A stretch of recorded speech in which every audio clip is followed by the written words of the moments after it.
আমরা জমিতে কিছু ফলাতে পারতাম না। আমাদের এলাকায় মাটি ও পানীয় দুইটা লবণ এলাকা। নারী হিসাবে মাছ চাষ বা সবজি চাষ কিভাবে করতে হতো আমরা জানতাম না। এই সুযোগটা আমাদের এসডিজি পরিকল্পনা করে দিয়েছে। আসসালামু আলাইকুম, আমি রাফিজা বেগম, তিস্তা নারী জীবিকা দলের একজন সদস্য। এই পরিকল্পনাতে শিখেছি আমরা মাছ চাষ কিভাবে করতে হয়, তাই মাছে কিভাবে খাদ্য দিতে হয় এও আমরা জানতাম না। এই পরিকল্পনাতে শিখেছি।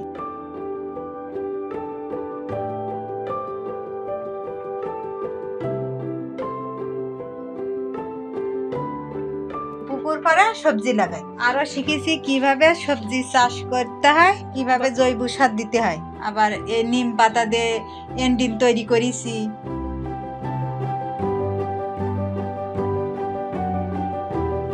আমাদের কাছে মাছ ও সবজি চাষ দুইটাও আছে, বাজারও বিক্রি করি, আশপাশ মানুষেরাও কিনে খায়। আমরা এখন সবাই মিলে একটা পরিবারের মতন কাজ করি।